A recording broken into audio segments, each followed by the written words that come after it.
gone to an event and the speaker on stage, their entire topic, everything that they are talking about seems to be hitting home with you. It's as if they're speaking directly at you, like they looked into your life and magically knew that this was the topic that you needed to hear. And you find yourself kind of looking around at the other people who are there as well, thinking, I certainly hope that they don't care that this is directed exactly towards me and what I need in my life right now. I hope that they get a little bit of something out of it as well. Today's topic might seem like I'm talking directly at you, but just know I'm needing a refresher myself. Today, we are talking about boundaries. Hello and happy Friday. I am Marilee Grace, and you are listening to my podcast. Okay, so here's the deal. I can hardly believe that we are already a month into 2026. It seems like we just barely got through the holidays. You know, time off work, time with family, time with friends, and sometimes that means that boundaries get tested. What exactly is a boundary? My unofficial definition is the rules that I create for how I allow others to treat me, to speak to me, to behave around me. And here's the deal. It isn't about them. It isn't about their behavior. It's about how it affects me, how it makes me feel when I am exposed, and how I allow myself to respond to that behavior. What are the consequences attached to that behavior? What am I willing to accept and reject? That is how I defined boundaries. My boundary for what is okay to do to me, to say to me, to behave around me is going to be much different than what that person who is doing the behaving might feel the boundary should be. And that's okay. My boundary is mine. I own it. I get to say whether it has been pushed, whether it has been crossed, and whether the behavior is okay. Prior to my divorce, I had what I call boundary fluidity, meaning that at times I had really strong boundaries. I really tried hard. I really kept them. And then at other times, I caved. I didn't feel like the boundary was important, maybe that I wasn't important, that it just didn't matter, that it was too hard to try to keep. And so I would cave in and I wouldn't hold strong to my boundaries. Now, I did this in all areas of my life. It wasn't just as a wife, it was as a mother, as a sister, as a daughter. It was in my work life as an employee, as a coworker, and as a friend. During my boundary fluidity time, I had one boundary that I was very adamant that I keep. I set and I kept it, and it involved my three sons. And that boundary was the word no. When I said no, I meant no. No was a complete sentence, no, period.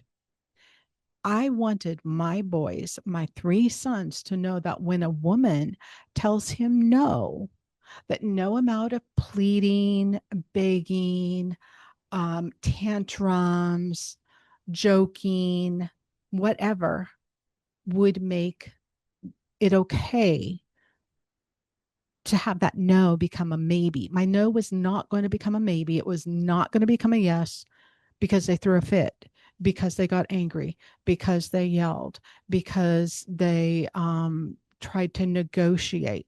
No meant no. And if they did any of those behaviors, my no became hell no. And they knew it. They knew that when mama said no, no negotiating. That's it, period.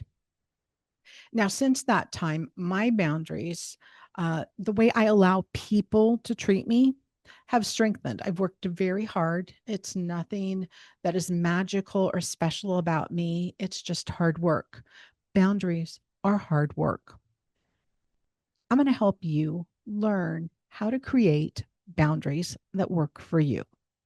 First of all, I'd like you to get out either your journal or your planner. It can be on your phone, it can be on paper, whatever works best for you. Create a list of areas where you need to create boundaries. Some areas that you might consider, and I have a list here that I'm going to look at, are the following: having my no mean no and be honored, how I allow people to speak to me, communication with the former spouse, your physical space, meaning your home, what you allow and who you allow into it, and your time. Now, that's not an exhaustive list by any means. You don't have to use that list. Use the things that you need to work on. And just know that this list can grow. Start out with just a couple of different areas that you would like to work on. And you will find that the list grows as you get better at creating boundaries, and then you can work on creating more boundaries. And believe me, it does get easier the more you practice. Once you have that list, I want you to pick one area, one specific area to work on. We're only going to do this one at a time. We're not going to overwhelm ourselves. There's no need to overwhelm yourself. Pick one area that you would like to focus on. Now, for me, my biggie was how I allowed people to speak to me. And so when I created the boundaries based in that area, I focused on three things. I wanted the boundary to be very clear, no room for doubt, no room for interpretation.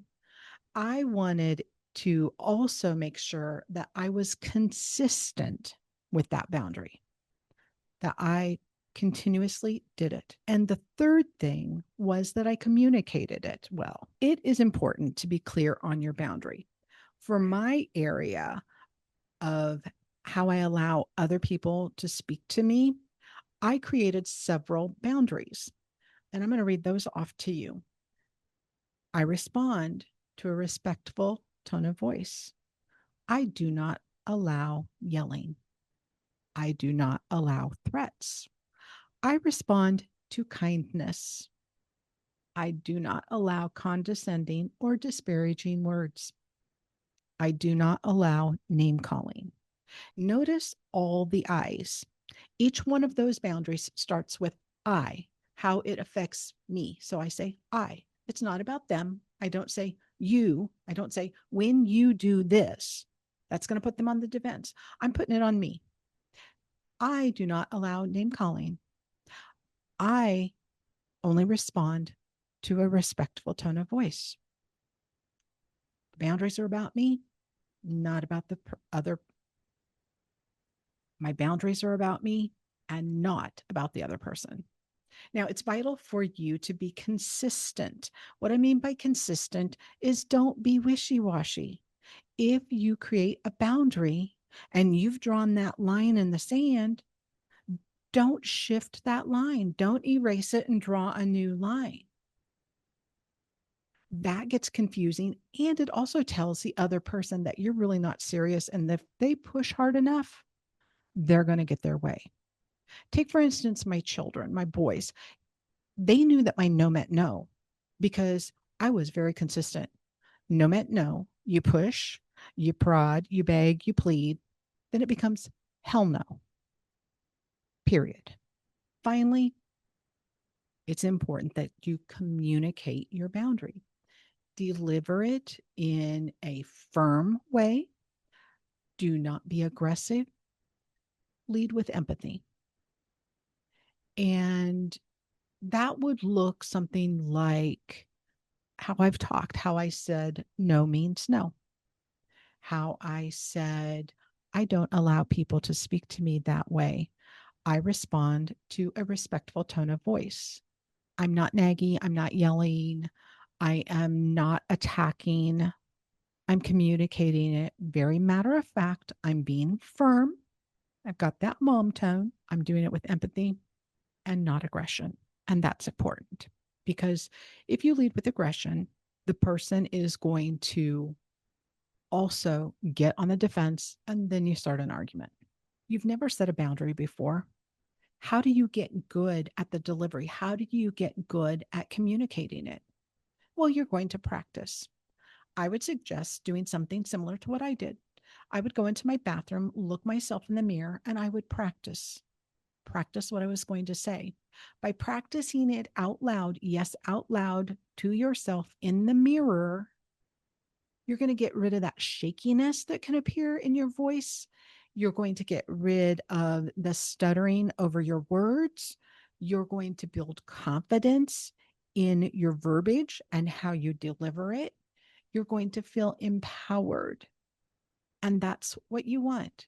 You just practice it in the mirror and practice it again and practice it again until it feels very natural, until it sounds very natural, until you aren't making weird faces or trying to remember so hard what you said. And it's okay if you write it down and you have a script where you say, I no longer allow people to speak to them.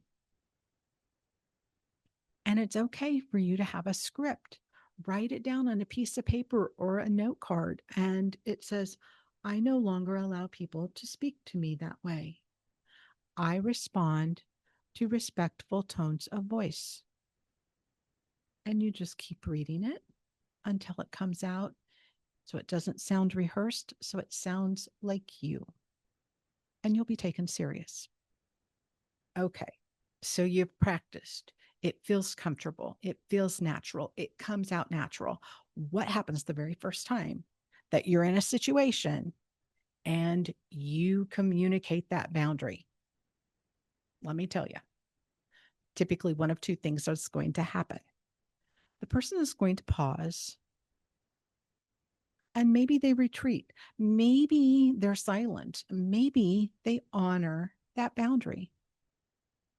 Depending upon the person, they could do the exact opposite. They're going to poke the bear. They're going to see if they actually heard you right and if you actually meant what you said. So if that happens and they continue to continue to press on that boundary that you have just established, just very calmly and firmly say, I no longer allow people to treat me that way. I no longer allow people to speak to me in a disrespectful tone of voice. And say nothing else and wait to see what they do. If they continue to test your boundary, that's where you decide you are not engaging in this conversation any longer. And you actually turn and walk away. Before you turn and walk away, have this ready to say, I will not continue this conversation like this. As simple as that. And then you turn and you walk away. Be prepared. They might be yelling at you. They might be trying to get a response. They might be calling you names. You just continue to turn, you walk away. If you're in your home, you go up to your room, you separate yourself from the situation. You can return at some point later to have a discussion if you choose. You could have a you can have a text discussion. You could send an email. It just really depends upon the situation and who you're speaking to. Just know this, the fewer the words you use, the better. Be very concrete in what you say and stick to your boundary. If you find that the person that you are setting the boundary with tries to engage you in what is called jade, they try to make you feel like you have to justify your boundary, that they try to entice you into an argument over your boundary and try to explain to you why your boundary is wrong. If they try to do things that makes you feel like you have to defend your boundary or you have to explain your boundary, that's what jade stands for. That is not something that you want to engage in. That's where you want to take a step back and maybe put it on paper. Few words, directly to the point. Hold to your boundary. And please remember this, you are the judge of whether your boundary has been violated, not them. You. You set your boundary. You decide what violates the boundary. Do not let them try to explain to you how their poor behavior was justified. Try to tell you that your boundary doesn't make sense or doesn't work in this situation, or that they have the upper hand, or that they are the boss. Don't get involved in that mess. You are in charge of your boundary, setting it, keeping it. And they have a choice if they want to abide by it or not, which means you also have a choice of whether you have any sort of a relationship with that person. Know this, whatever happens, you are going to leave that situation feeling empowered, feeling in control of your own self, that you have set this boundary and you have kept this boundary. So congratulate yourself afterwards. It's a very empowering, it's a great, great path to be on when you can set and keep your boundaries. People are going to try to tell you that boundaries are selfish, that you are being mean, that having boundaries is a way to be against them. That's not the case. Boundaries are about taking care of you. Boundaries are about showing some self love and self respect to yourself. You are caring for you and about you. And that's important. It's not selfish, it is essential on your journey to healing after divorce. Now, if today's episode has resonated with you, I'd love to hear about it in the comments. And if this episode helped you, it might also help someone that you know. Share it with a friend who might need to hear this too. You're not meant to do this alone. Until next week, I'm Marilee Grace. Have a great day.